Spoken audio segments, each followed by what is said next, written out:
Officer Daniel Carter leaned back in his patrol car, listening to the monotonous drone of the dispatcher's voice on the radio. The streets were unusually quiet tonight, with the heavy fog curling around the empty sidewalks, casting everything in an eerie, muted gray. His shift was nearly over, just a few more hours until he could head home, where the scent of stale coffee wouldn't cling to his uniform. He took a sip from his thermos, grimacing as the lukewarm liquid went down. Just as he reached for his phone, the radio crackled to life, breaking the silence inside the cruiser. All units, respond to a disturbance at 324 Holloway Road. Caller reports a break-in, possible intruder. Female on the line, extremely distressed. Respond immediately. Carter raised an eyebrow, a flicker of unease passing through him. Holloway Road, of all places. He knew the stories about that address. Everybody did. 324 Holloway Road had been abandoned for years, standing like a ghost among the otherwise tidy neighborhood. Its windows shattered long ago, the lawn overtaken by wild, unkempt grass. The house was the subject of local legend, haunted, they said. The kind of place kids dared each other to go into on Halloween, but nobody actually did. He dismissed the creeping sensation that crawled up his spine. It was probably a prank. It had to be. Some teenagers messing around trying to scare the locals. Still, it was a call, and calls had to be answered. With a sigh, he set down his thermos, switched on his lights, and began the drive toward Holloway. The night seemed to close in around him as he drove, the fog thickening the closer he got to the old house. The road stretched on, winding through darkened streets until the familiar silhouette of the house came into view. It sat back from the road, half hidden behind towering trees that seemed to lean toward it, as though the house was pulling them in. The windows were dark, hollow, watching. As Carter pulled up to the curb, he saw headlights in his rearview mirror. His partner, Officer Sarah Lopez, was close behind. She parked next to him, stepping out of her car and staring up at the house with the same apprehension he felt, but tried not to show. "Here we go," Carter muttered to himself before opening his door and stepping out. The air was colder here, unnaturally so for a late summer night. His breath puffed out in small clouds, hanging in the air longer than it should have. Lopez joined him at the foot of the walkway, her eyes narrowing as she studied the house. "That's the place, huh?" "Yeah," Carter replied, his tone casual. He couldn't let her see the discomfort crawling up his neck. "Looks like it's been empty for years. Probably nothing." But they both knew this wasn't a typical call. Something about the house, standing there with its broken shutters and decaying porch, set off alarm bells in Carter's mind. It felt wrong, like the house was waiting for them. Together, they approached the front door, which hung slightly ajar as though someone had recently passed through it. Carter hesitated for a moment before pushing it open with his flashlight. The door creaked loudly, the sound echoing through the empty street. Inside, the house was dark and still, the smell of damp wood and decay filling the air. "Police!" Lopez called out, stepping forward. "Anyone in here?" Her voice bounced off the walls, but no response came. The living room was a wreck. Dust coated every surface, and old, moth-eaten furniture lay scattered across the floor. The wallpaper, once probably vibrant, was now peeling, revealing patches of crumbling plaster underneath. There were no signs of life, no footprints in the dust, no vandalism, just silence. Carter moved toward the staircase at the back of the house, his flashlight beam cutting through the darkness. "Upstairs," he suggested, his voice low. Lopez nodded, her hand already on the holster of her sidearm. As they approached the stairs, a faint sound reached Carter's ears. He froze, holding up a hand to stop Lopez from moving further. "Did you hear that?" he whispered. Lopez turned to him, her brow furrowed. "Hear what?" Carter stood still, listening, straining his ears.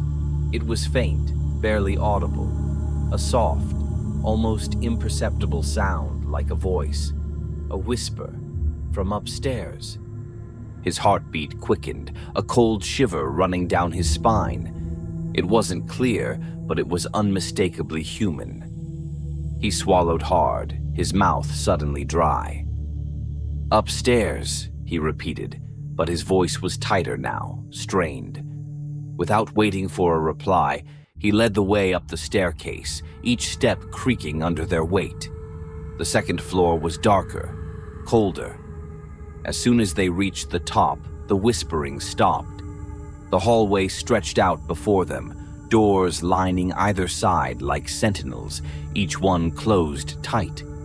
Carter felt a sense of dread creeping into his chest. Something was wrong, very wrong. Lopez reached for the nearest door and pushed it open, revealing an empty bedroom, the floor littered with broken glass and debris. They moved down the hall, checking each room in turn, all empty, all undisturbed. But Carter couldn't shake the feeling that they were being watched, that something was lurking just beyond the edges of their vision, waiting for them to slip. They reached the last door at the end of the hall. Carter paused, his hand hovering over the knob. The air around them felt thicker, heavier, like the house itself was holding its breath.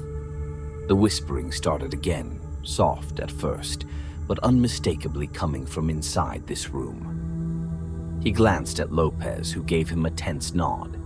With a deep breath, he turned the knob and pushed the door open. The room was small, just a single bed and a wardrobe pushed up against the far wall. The moonlight filtering through the broken window gave everything a sickly blue hue. And there, standing in the center of the room, was a figure, a woman. Her back was to them, her long dark hair falling in tangled waves down her back.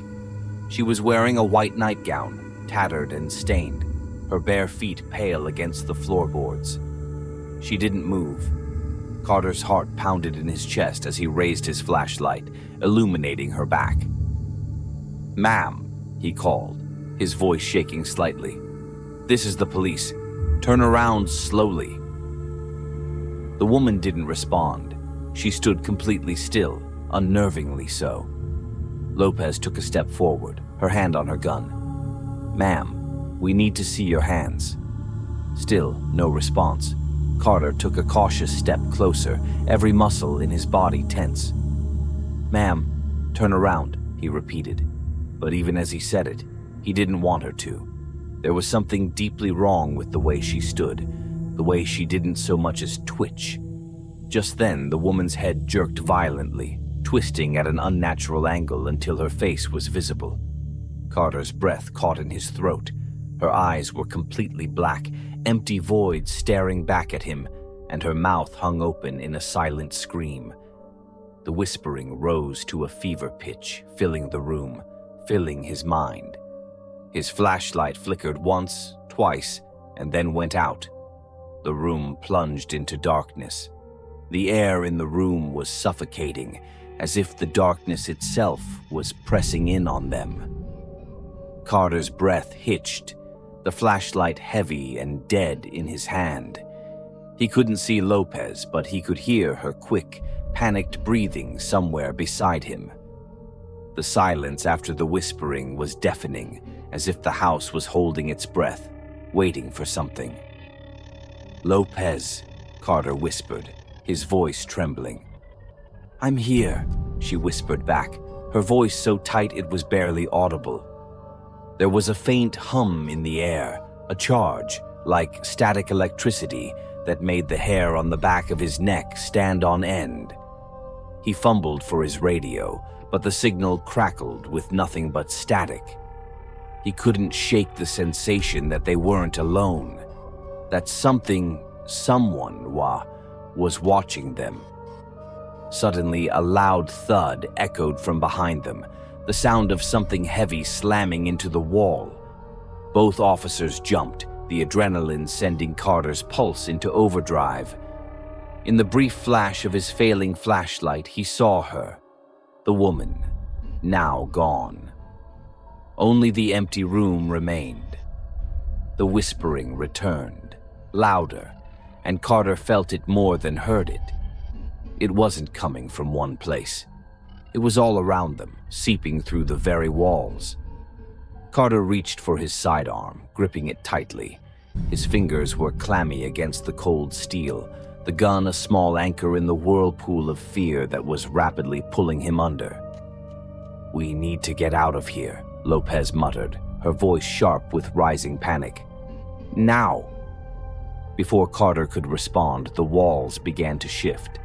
At first, it was subtle, just the faintest tremor under their feet, the house settling in its ancient bones. But then the movement became more pronounced. The floor beneath them groaned as if alive, the wooden planks warping and twisting. The walls bulged, as though something inside them was pushing its way out. Carter's breath quickened. His eyes darted around, trying to make sense of the chaos unfolding. The hallway, once still, seemed to be moving, stretching, the doors at either end elongating, pulling further and further away from them. "Lopez," Carter started, but his words died in his throat. The temperature in the house plummeted. His breath fogged in front of him, and an icy chill wrapped around him like a vice. Every step he took felt like moving through water, as though the air itself had thickened. His legs grew heavy, weighed down by some invisible force. "Daniel," Lopez's voice cracked, and when Carter turned, he saw her frozen in place, her wide eyes staring at something behind him. What is that?"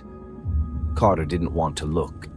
His instincts screamed at him to run, to get out of the house before it swallowed them whole, but he couldn't leave her frozen like that. Slowly, with mounting dread, he turned around. The whispering intensified, a cacophony of voices rising in a chant that burrowed into his mind, filling it with a gnawing terror. The words were foreign, garbled, but somehow Carter understood their meaning. "You are not welcome here." The shadows started to move, slowly at first, then faster, like ink spilling across a canvas. They were coming toward him. Carter's feet refused to move, as though the floor beneath him had turned to quicksand. "Daniel, we have to move," Lopez screamed, snapping him out of his stupor. Carter grabbed her arm, yanking her away from whatever invisible force held her captive. Together, they sprinted down the hall, the walls shifting and writhing on either side of them. The hallway seemed to stretch infinitely, and no matter how fast they ran, the staircase felt farther and farther away. Carter could feel the shadows closing in behind them. He didn't dare look back. He could hear the rustle of their movement, the soft whisper of their approach. The cold was unbearable now, seeping into his bones, making each breath a painful rasp. Then the floor gave way. Carter stumbled, his foot catching on a loose floorboard. He fell forward, slamming into the wall with a grunt. The impact rattled his vision, but he forced himself to get up, dragging Lopez with him. They were close now. The stairs were just ahead, the only anchor in this shifting, malevolent place. But as they reached the top of the staircase, a voice stopped them in their tracks. "Leave this place." It was her voice, the woman, but this time it wasn't a whisper. It was loud, commanding, and filled with rage. Carter felt the air around them tighten, like the house itself was responding to her. He could feel it in his chest, a tightening sensation, as though unseen hands were squeezing his lungs. Lopez staggered back, gasping for air, her eyes wide with terror. Carter, She coughed, clutching at her throat. She was choking. Carter rushed toward her, but before he could reach her, the shadows were on them. They hit him like a tidal wave, a rush of cold, suffocating darkness that swallowed everything. Carter's world went black. He couldn't see, couldn't hear, couldn't move. His thoughts became scattered, fractured, and all he could feel was her, the woman, the presence, the thing in the house, pulling him deeper, dragging him into the void. Time ceased to exist. He was falling, spiraling down into an endless abyss of whispers and shadows. And then suddenly, it stopped. The blackness receded, and Carter found himself lying on the cold wooden floor, gasping for air. The house was silent again. The oppressive weight of its presence lifted just enough for him to breathe. Lopez lay beside him, trembling, but alive. They were at the base of the stairs, though Carter couldn't remember how they had gotten there. The house seemed still now, almost normal, but Carter knew better. There was nothing normal about this place. What? What was that? Lopez whispered, her voice barely above a whimper. Carter didn't answer. He couldn't. He didn't know what they had just encountered, but one thing was certain. This was no prank, no urban legend. The house wasn't just haunted. It was alive, and it had let them go, for now. But the shadows had left their mark on him. Carter could feel it deep in his bones, a presence lingering, watching, waiting. And whatever it wasn't done with them yet. Carter couldn't remember how they got outside. One moment he was suffocating in the darkness, the icy grip of the shadows clawing at his throat. And then the next, he was gasping for air, staring up at the night sky. The fog was thicker now, pressing in from all sides, muffling every sound except the erratic beating of his heart. Lopez was beside him, sprawled out on the overgrown grass of Holloway Road, her chest rising and falling in shallow gasps. Her eyes were wide, glazed over, like she had seen something too terrible to comprehend. Carter knew exactly how she felt. For a brief moment, the nightmare inside the house seemed distant, like a memory from a different life. But as Carter pulled himself to his feet, the house loomed in his peripheral vision, a dark and malignant silhouette. He could feel it watching them, the oppressive weight of its gaze bearing down on him like a physical force. It wasn't over. It was just beginning. Carter reached for his radio, but the static was still there, relentless, filling his ears with that sickening hum. He let it drop, the faint crackle of interference echoing in the empty street. His mind raced, trying to process what had happened. The woman, the shadows, the twisting walls. It made no sense. It couldn't make sense. "We need to leave," Lopez said, her voice shaking barely above a whisper. "Now. We can't stay here. That house..." She choked on the words, her hand instinctively clutching at the cross around her neck. "It's evil." Carter glanced back at the house, feeling the truth of her words settle in the pit of his stomach. But something was pulling him back, a strange, gnawing curiosity that defied every instinct to run. The whispers had stopped, but in the silence he heard something far more terrifying. The house wasn't done with them. It wanted them back. "I know," Carter muttered, though his legs refused to move. His mind, fraying at the edges, was trying to fight off the crushing weight of what he'd experienced. The logical part of him screamed for him to get out of there, but something far more primal kept him rooted to the spot. He turned to Lopez, saw the raw fear etched into her face. "But what if there's something we're missing?"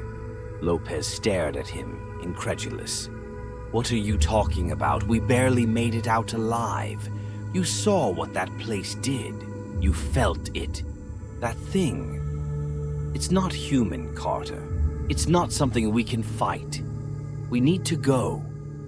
But Carter couldn't shake the feeling. It gnawed at him, relentless, a whisper in the back of his mind. The house wasn't just haunted, it was something else entirely. Something ancient, something hungry. Just give me a minute, Carter said, rubbing his temples as the pounding headache set in. I need to think. Lopez's hands shook as she lit a cigarette, taking long, slow drags to calm herself. Carter could see the tremor in her fingers, the wild look in her eyes, like she was barely hanging on to her sanity. He wasn't far behind her. The house loomed behind them, casting long shadows in the fog. Carter couldn't stop looking at it. The front door was closed now, as if they had never entered. But in the back of his mind, he knew they had never really left. It's waiting. Carter, Lopez snapped, her voice edged with panic. Don't you dare think about going back in there. But he was already thinking it. He couldn't help it. The compulsion was growing, stronger with every second that passed. Something in that house had reached inside his mind, twisting his thoughts, his very perception of reality. The line between what was real and what wasn't had become impossibly blurred. He felt like he was drowning in his own fear, losing himself to the madness. What if we're already dead? Carter whispered, the thought creeping unbidden into his mind. He didn't even know why he said it, but it was there, lingering on the edge of his thoughts, like a dark cloud. What if none of this is real anymore? What if we never left? Lopez turned to him, horror dawning in her eyes. Don't say that. Don't you dare say that, Carter. We're out here. We're alive. But even as she spoke, Carter could see the doubt in her face. She didn't believe it any more than he did. The oppressive presence of the house was still with them, seeping into their very souls, twisting their thoughts. They were far from free. In the distance, a low rumble of thunder echoed through the night. The fog thickened, swirling in strange, unnatural patterns around the house. Carter's heart raced as the whispers started again, faint at first, barely audible over the sound of his pounding pulse. But they were there, unmistakable, calling to him. Come back inside. Carter, Lopez's voice broke through the fog of his mind, but it sounded distant, hollow. We need to get out of here now. Carter shook his head, his vision swimming. He couldn't shake the feeling that something was watching him, not from the house, but from inside his own mind. The whispers were louder now, insistent, pushing at the fragile walls of his sanity. I can't leave, he said, his voice hollow. Not yet. Lopez grabbed his arm, pulling him toward the cruiser. We're leaving. You hear me? We're leaving right now. Whatever that thing is, it's trying to get inside our heads. You can't listen to it, Carter. You can't. But it was too late. The house had already wormed its way inside his mind, planting seeds of doubt, fear, and madness. Carter could feel it, deep in his bones, like a poison spreading through his veins. He didn't know what was real anymore. He didn't know if he had ever left the house, or if this was just another layer of the nightmare. With a jolt of clarity, Carter's gaze locked onto something in the fog. There, just beyond the trees, barely visible in the shifting mist, a figure. The woman. She stood still, her dark eyes locked on him, her face twisted into that same grotesque grin. But this time, she wasn't alone. The shadows were with her, slithering around her like living things. their twisted forms dancing in the fog. They were waiting, watching. Carter's breath hitched as the ground seemed to shift beneath him. The world around him warped, bending, pulling him back toward the house. His mind screamed for him to run, but his legs wouldn't move. The figure stepped forward, and Carter could hear the soft shuffle of her feet in the grass. Each step brought her closer, and with each step, the whispers grew louder, more urgent. "Come back. Come back." Lopez was yelling something, but her voice was distant, muffled, as though she were speaking from the other side of a wall. Carter couldn't focus. He couldn't breathe. The woman was getting closer now, her black eyes boring into him, her lips parting in a silent scream. His vision blurred, the world spinning around him. The house, the fog, the shadows, they all blended into one twisting, shifting mass of darkness. He could feel his mind unraveling, slipping further into the madness that the house had created. And then, just as quickly as it began, everything stopped. The fog lifted, the whispers fell silent, and the house stood still once more.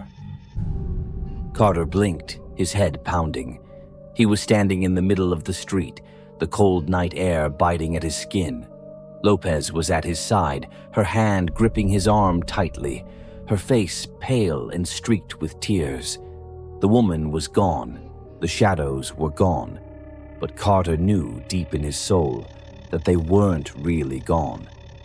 The house had let them go, but it wasn't finished with them. Not yet. They had stepped into something far beyond their understanding, something dark and ancient, and it had marked them. Carter staggered back to his cruiser, his mind reeling. The house might have released them, but it was still with them, inside them, waiting for the right moment to strike again. As they drove away from Holloway Road, Carter glanced in the rearview mirror. In the distance, just barely visible through the fog, he saw the figure of the woman standing at the edge of the trees, watching them leave. And he knew, with a sickening certainty, that they would be back. They wouldn't be able to stay away. The house had seen to that. The drive back to the station was suffocatingly silent. Carter's knuckles were white as he gripped the steering wheel, his eyes fixed on the road, but his mind was somewhere else. Back in that house. He could still feel the weight of it pressing down on him, seeping into his skin, into his mind. The shadows, the whispers, the woman. None of it had left him. The further they drove, the more Holloway Road seemed to stretch into eternity behind them, as if it were tethered to them, refusing to let go. Lopez sat beside him, staring out the window, her face pale and drawn. She hadn't spoken a word since they had left the house. She didn't need to. Carter knew exactly what she was thinking, because he felt it too. That sickening certainty that this was far from over. Whatever they had encountered in that house had followed them, clinging to them like a parasite. They hadn't escaped. They had only delayed the inevitable. When they reached the station, it was like stepping into another world. The fluorescent lights flickered above them, casting harsh, artificial brightness over everything. The hum of conversations, the ringing phones, the steady click of keyboards, the everyday noise of the police station washed over them, but it felt alien, out of place. Carter's head throbbed with the sound, each note grating against his skull. Captain Morris met them at the door, his eyes narrowing as soon as he saw their faces. "You too looked like hell. What happened out there?" Carter opened his mouth to speak, but the words died in his throat. What could he possibly say? How could he explain the madness they had just experienced? How could he describe the feeling of having his mind torn apart by something he couldn't even understand? "Disturbance call. Turned out to be nothing," Lopez said flatly, her voice hollow. "Nothing." Morris raised an eyebrow.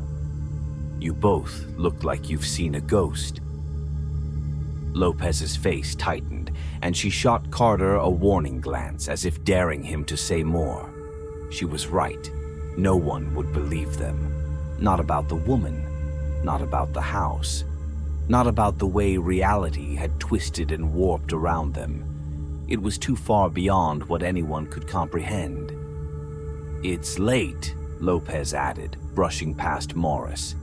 "I'm going home." Carter watched her go, her shoulders slumped, her movements stiff. She was barely holding it together. So was he.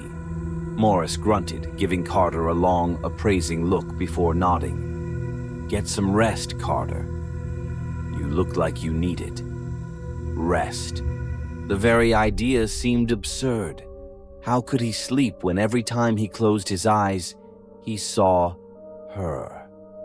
The woman, her black eyes, her silent scream, the way the shadows moved around her like they were alive, like they were part of her.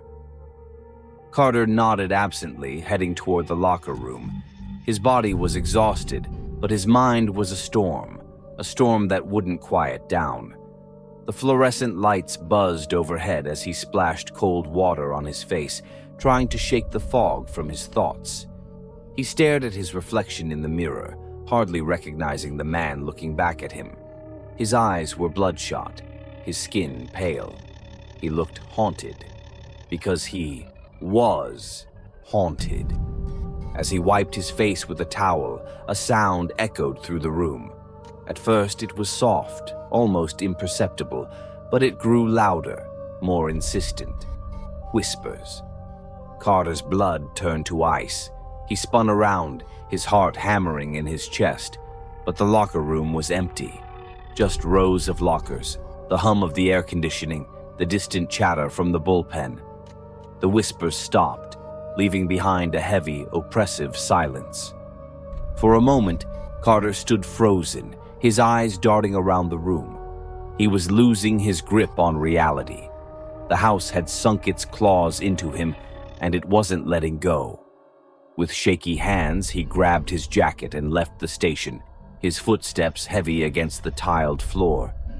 The cold night air hit him like a slap to the face as he stepped outside, but it did little to clear the fog in his mind. He needed air. He needed to think. But most of all, he needed to know. As he climbed into his cruiser, a thought, dark and unwelcome, wormed its way into his mind. The radio crackled with static for a brief second, but then it was gone. Just silence. The city, for all its usual noise, seemed eerily quiet tonight. Too quiet. Carter stared down at his hands, feeling the weight of the keys in his palm. He should go home. That's what anyone else would do. Go home, shower, forget about it, try to sleep.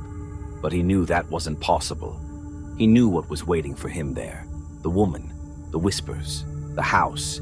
It wouldn't let him rest, not until he returned. His hands trembled as he gripped the steering wheel, the headlights cutting through the dense fog. Holloway Road was calling him. Come back. The pull was undeniable, like a string tied around his soul, tugging him back to where it all began. Back to the house, back to the truth. Lopez's face flashed in his mind, her haunted eyes, the way she had clung to her cigarette as if it were her last lifeline. She had felt it too. She knew. But she was fighting it.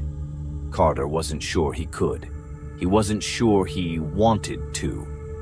With a slow, deliberate motion, Carter turned the key in the ignition. The engine roared to life, the headlights illuminating the fog that swirled in front of him, thick and impenetrable. He could hear the whispers now, faint but growing stronger, urging him forward. Come back inside. His heart pounded in his chest, a sickening rhythm that matched the pulsing in his head. The house was waiting for him. It always had been. He had felt it the moment he stepped inside, that undeniable pull, that dark, twisted energy that had crawled into his mind and planted the seed of obsession. He knew what he had to do. He had to go back. He had to face whatever waited for him inside those walls, because the truth was unforgiving. And it was waiting. Carter shifted the car into drive, his grip on the steering wheel tightening as he made his way down the familiar streets, back toward Holloway Road. His breath was shallow, his pulse racing, but there was a strange calm settling over him now. The decision had been made. He had crossed the line, and there was no turning back. As the house loomed into view, its dark, twisted silhouette rising against the fog, Carter felt a cold smile stretch across his face. The whispers grew louder, filling his ears, his mind, his very soul. Come back. Come home. The front door creaked open as if welcoming him, and as Carter stepped out of the car, the fog swallowed him whole. He wasn't running anymore. He was going home. And the house, the thing that lived within it, was waiting.